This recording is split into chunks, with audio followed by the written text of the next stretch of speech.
तो अभी जैसा कि गवर्नमेंट ने ऐलान किया है कि उर्दू जो अनुवादक है उसकी एक अच्छी खासी सीट्स आएगी। और इस सीट्स पे फॉर्म भरने से पहले हमें कुछ चीज़ों की जानकारी होनी बहुत ज़रूरी है। और वो जानकारी इस तरह से है कि इससे पहले जो उर्दू अनुवादक सहायक का हुआ या फिर उर्दू अनुवादक ऑफिसर्स की हुई, तो उसके लिए जो सिलेबस था, सिलेबस हमें देखना बहुत ज़रूरी है। क्योंकि अभी तो नोटिफिकेशन आया नहीं है नए वाले का, तो सिलेबस जो अभी क्या होगा वो तो मुझे मालूम नहीं। लेकिन जो पिछला एग्ज़ाम हो चुका है उसका सिलेबस आपके सामने है, और बिना सिलेबस के किसी भी एग्ज़ाम की तैयारी आप नहीं कर सकते हैं। तो किसी भी एग्ज़ाम की तैयारी से पहले हमें सिलेबस की जानकारी लेना हमारे लिए बहुत ही ज़रूरी है। तो आइए हम लोग देखते हैं कि जो पिछला एग्ज़ाम हुआ था उसमें सिलेबस क्या था। सबसे पहले तो हम ये देखते हैं कि जो पिछला एग्ज़ाम हुआ उसमें ऐसा कहा गया कि अगर 40,000 से अधिक आवेदक होंगे तो एक जो एग्ज़ाम होगा वो एग्ज़ाम प्रारंभिक परीक्षा के तौर पे भी ली जाएगी।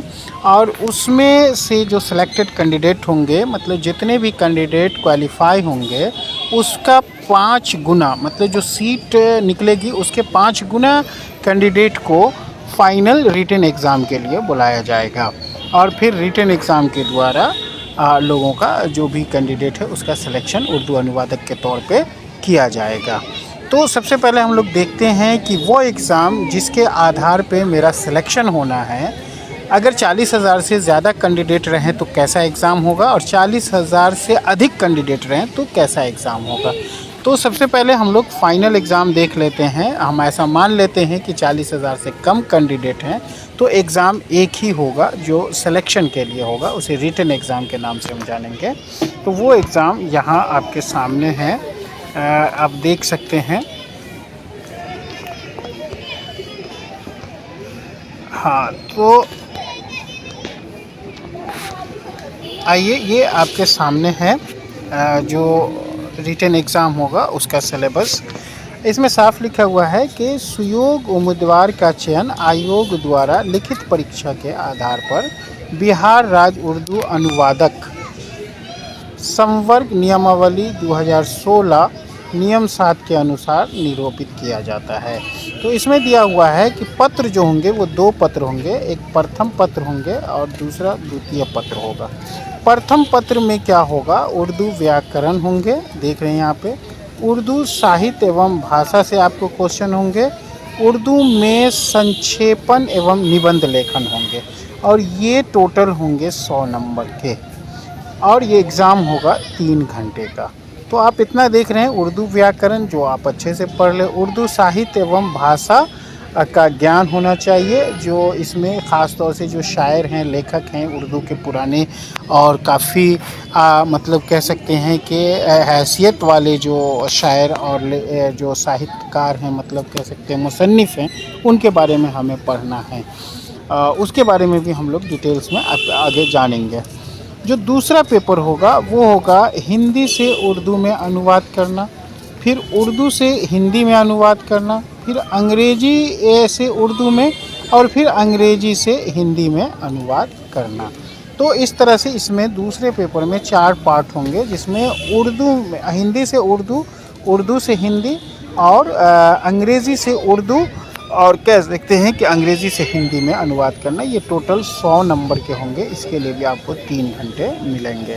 तो फाइनल एग्ज़ाम में आप समझ सकते हैं कि आपका जो ट्रांसलेशन की क्षमता है, ख़ास तौर से हिंदी से उर्दू में, उर्दू से हिंदी में, और अंग्रेज़ी से उर्दू और अंग्रेज़ी से हिंदी में, ये आपकी बहुत बेहतर होनी चाहिए। तो उम्मीद है कि आपका सिलेक्शन हो जाएगा। अब आगे हम लोग देखते हैं, प्रथम एवं द्वितीय पत्र की परीक्षा अलग अलग 2 पालियों में होगी, जो आपने यहाँ देखा। पहला 3 घंटा, ये पहला 3 घंटा, दूसरा 3 घंटा। प्रत्येक पाली की अवधि 3 घंटे की होगी, ये आपने देख लिया है। उसके बाद है वस्तुनिष्ठ या विषयनिष्ठ परीक्षा की जो प्रकृति होगी। तो बिहार कर्मचारी चयन आयोग परीक्षा संचालन नियम 2010 के आलोक में यहाँ वही बता रहा है कि 40,000 से अधिक आवेदक अगर आवेदन प्राप्त हुआ तो प्रारंभिक परीक्षा आयोजित की जाएगी, और प्रारंभिक परीक्षा वस्तुनिष्ठ प्रकृति की होगी प्रारंभिक परीक्षा के माध्यम से उपलब्ध रिक्तियों के 5 गुना, मतलब जितनी भी रिक्ति रहेगी उसके 5 गुना लोगों को अभ्यर्थी का चयन मुख्य परीक्षा के लिए किया जाएगा। और जो प्रारंभिक परीक्षा होगी, अगर 40,000 से अधिक आवेदक रहा तो प्रारंभिक परीक्षा कैसी होगी उसके बारे में हम लोग देख लेते हैं। तो उसमें एक ही पेपर होगा जो होगा 100 अंक का होगा। उसमें देख लीजिए वहाँ भी उर्दू व्याकरण है, ख़ास तौर से उस उर्दू व्याकरण में हमें वाहिद जमा है ना, तज़कीर व तानीश, अज़दाद, उर्दू से हिंदी में अनुवाद, हिंदी से उर्दू में अनुवाद या अंग्रेज़ी में अनुवाद नहीं करना है। और फिर उर्दू भाषा की हमें जानकारी होनी चाहिए, ख़ास तौर से गालिब है, शाद है ना, यहाँ पे दिया हुआ अज़ीमाबाद है, शौक अज़ीमाबाद शौक है, नज़मी है, जमील है, जमील मजहरी है ना, रज़ा नकवी, वाही, कलीम आज़ीज़, इमदाद इमाम, असर, कलीमुद्दीन है ना। इस तरह से आपके सामने अंजुम मानपुरी, सुहेल, अज़ीमाबादी, वहाब अशरफ़ी, ये इन सबों के बारे में आपको जानकारी लेनी होगी, इनसे प्रश्न रहेंगे। वहीं फिर है उर्दू शब्दावली से हिंदी शब्दावली का निर्माण करना है, फिर हिंदी शब्दावली से उर्दू शब्दावली। यहाँ पे हिंदी उर्दू पे आपको ज़्यादा फोकस करना है और सामान्य ज्ञान से कुछ प्रश्न रहेंगे। कब? जब 40,000 से अधिक कैंडिडेट होंगे तो आपको प्रारंभिक परीक्षा भी देनी होंगी, जिसका सिलेबस इस तरह से रहेगा। अब आते हैं हम लोग देखते हैं लिखित परीक्षा का सिलेबस निम्न प्रकार होगा। अगर 40,000 से अधिक लोग रहेंगे तो जो लिखित परीक्षा होगी उसमें 2 पेपर होंगे, आप देखा ही है, पेपर प्रथम और पेपर द्वितीय। तो प्रथम पेपर जो है वो 100 अंक के होंगे। उसमें हमने देखा था कि उर्दू व्याकरण, तो उर्दू व्याकरण में हम लोग क्या पढ़ेंगे, इल्म बलागत व उरूज के बारे में पढ़ेंगे, वाहिद जमा पढ़ेंगे, तज़कीर व तानीश पढ़ेंगे, अज़दाद पढ़ेंगे, मुहावरे पढ़ेंगे है ना। और इस्तिलाहात मतलब हिंदी उर्दू में जो थोड़ा ट्रांसलेट करना है उसके बारे में हम लोग देखेंगे, मतलब वो हिंदी से उर्दू इस्तिलाह और उर्दू से हिंदी इस्तिलाह करेंगे हम लोग। तो उर्दू हिंदी इस्तिलाह के बारे में हम लोग देखेंगे। दूसरा जो प्रथम परीक्षा का सिलेबस है उर्दू साहित्य एवं भाषा का ज्ञान।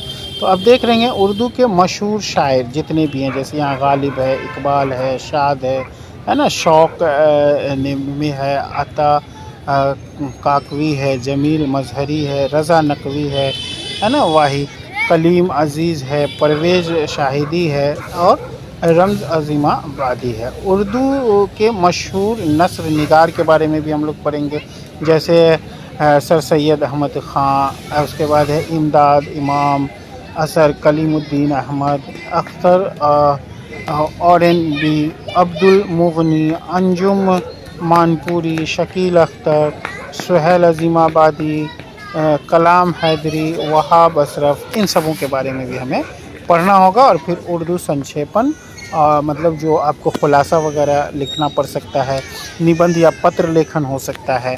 तो ये हो गया फर्स्ट पेपर। द्वितीय पेपर में जैसे हमने पहले भी देखा है कि द्वितीय पेपर भी 100 नंबर का होगा, जिसमें हिंदी से उर्दू अनुवाद करना होगा, उर्दू से हिंदी करना होगा, अंग्रेज़ी से उर्दू करना होगा और अंग्रेज़ी से हिंदी में अनुवाद करना होगा। तो अब हम लोग देखते हैं कि हमें नंबर कितना लाना होगा, तब हमें क्वालिफाई समझा जाएगा। तो सबसे पहले है कार्मिक एवं प्रशासनिक सुधार विभाग द्वारा निर्गत संकल्प संख्या इतना द्वारा 16/6/2007 के आलोक में लिखित परीक्षा में अभ्यर्थी को न्यूनतम आहारांक प्राप्त करना अनिवार्य होगा। जो सामान्य वर्ग के लिए, जो पुरुष होंगे सामान्य वर्ग के, उनके लिए 40% लाना अनिवार्य है। वहीं पिछड़ा वर्ग के लिए 36.5% है ना, अति पिछड़ा वर्ग के लिए 34% अंक। मतलब ये जो दोनों पेपर है इसमें जो सेकंड मतलब मेंस जो देंगे आप रिटेन प्रारंभिक परीक्षा के बाद, तो उसका प्रथम पेपर और द्वितीय पेपर मिला करके आपको इस तरह से मार्क्स लाना है। 200 में आपको 40% मतलब कि 80 नंबर लाना ज़रूरी है।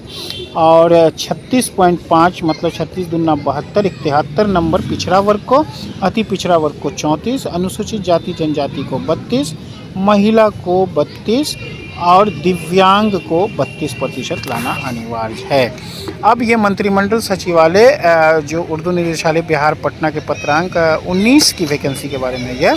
तो 100 अंकों के 2 अलग अलग पत्र के योगफल के आधार पे न्यूनतम आहारांक निकाला जाएगा। यहाँ देख रहे हैं, मतलब दोनों पेपर जो आप देंगे, ये दोनों पेपर जो फाइनल रिटन एग्ज़ाम देंगे उसमें 2 पाली में 2 पेपर देना होगा, प्रथम और द्वितीय। एक तो ट्रांसलेशन है, पूरी तरह से अनुवाद करना है, हिंदी से उर्दू, उर्दू से हिंदी, अंग्रेज़ी से उर्दू और फिर अंग्रेज़ी से हिंदी। तो ये दोनों पेपर का आपको मार्क्स जोड़ करके, अगर आपको 40%, 36.5% या फिर 34%, 32%, जिस कैटेगरी में उस हिसाब से आपको लाना पड़ेगा।